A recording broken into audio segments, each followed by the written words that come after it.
I am going to share a fantastic Gartner article that I'm going to debunk what I don't believe is written in this Gartner article. Now, for those of you who are on all other platforms except Instagram, I'm going to be able to share this article with you. This is a Gartner study around CMOs and their marketing spend. And it clearly dictates that CMO spend is down 15%. So imagine you are serving the marketing community. You're in the MarTech space with a software.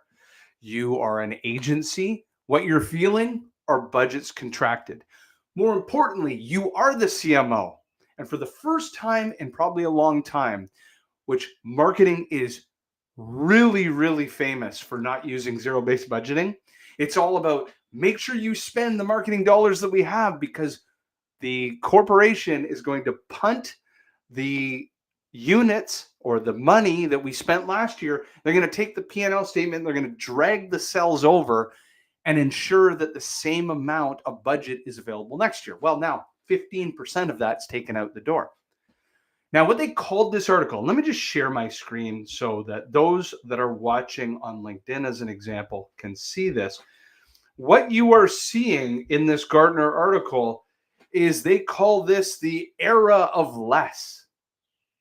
This is where I think this article is wrong. It is not the era of less. It is the era of thinking differently. Now, I'm going to tell a story to set the framework, and here's the situation. I was in this very position. I have this framed here. My dream as an entrepreneur was to end up in a magazine called Canadian Business. They actually had a breakout magazine called Profit Magazine. And in Profit Magazine, they would highlight the fastest growing companies in Canada. And I used to read this all throughout my 20s and in my early 30s as I became an entrepreneur. And I said I was going to be in this magazine. Well, in 2016, I'm in this magazine, one of the fastest growing companies in Canada. So on the outside, we look like superheroes.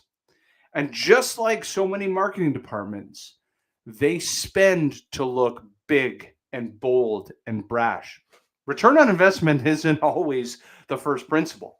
It's around brand awareness and pizzazz. And so if you really think of what drives most marketing spends, there's kind of two buckets. A lot of it is data, but the most by exponential numbers is human capital costs. Well, I got caught in this rat race.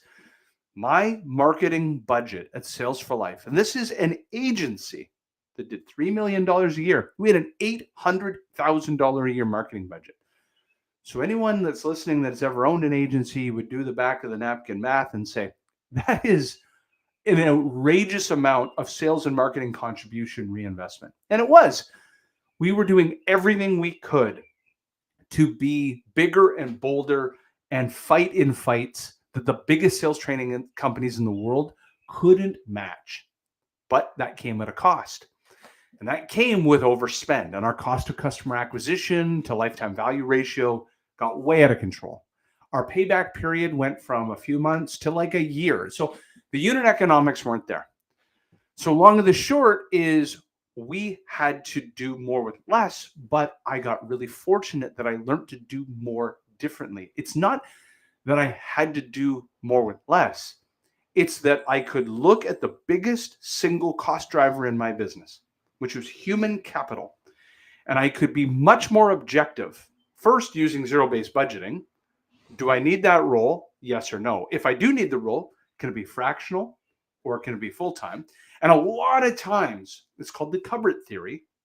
We assume we fill pots and pans in one cupboard and we move to another house with bigger cupboards and we think everybody needs to migrate. When you migrate those pots and pans, somehow it magically fills up the bigger cupboards.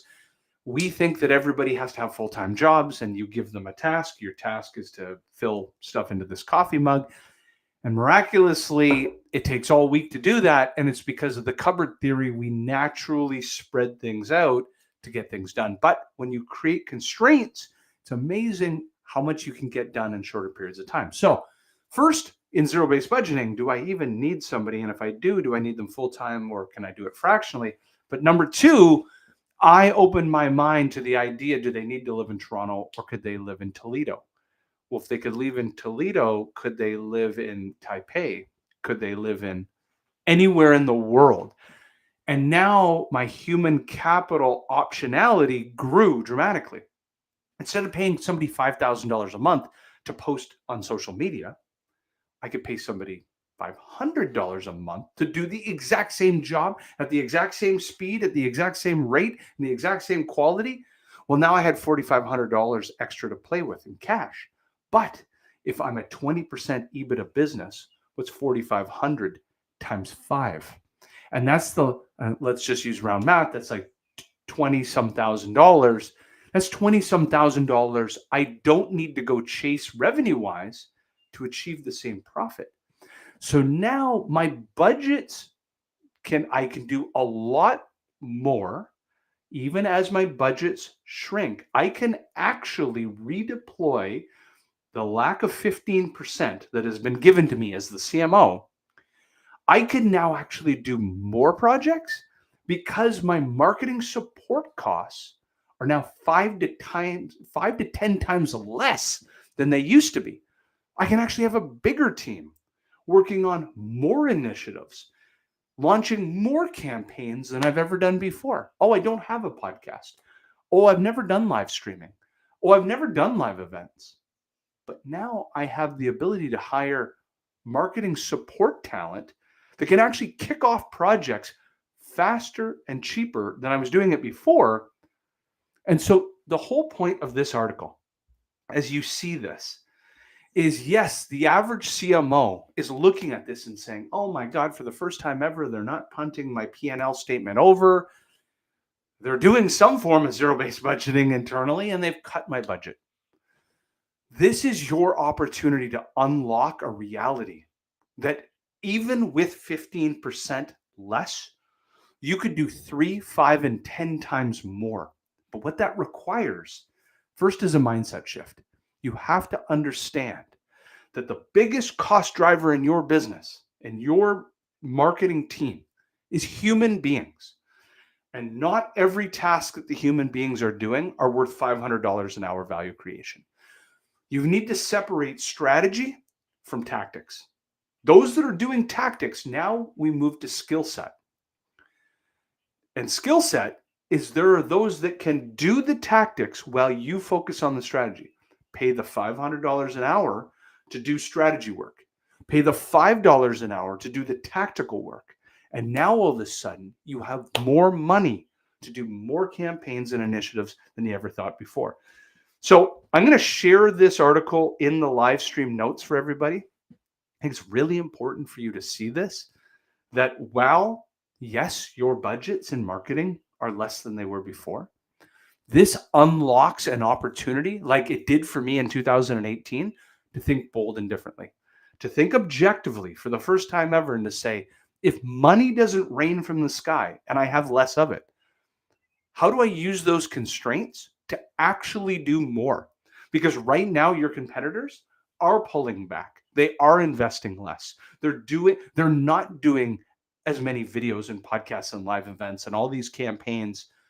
And this is your opportunity to double, triple, and quadruple down, to beat your competition because you are broadcasting from a competitive advantage, an asymmetric competitive advantage, because you're using human capital to do it differently. So I hope you enjoyed this live stream. I'm going to stop sharing my screen, and coming back, I'm going to share this article with you and give it a read, talk internally, and think objectively about how you're using human capital to create a competitive advantage in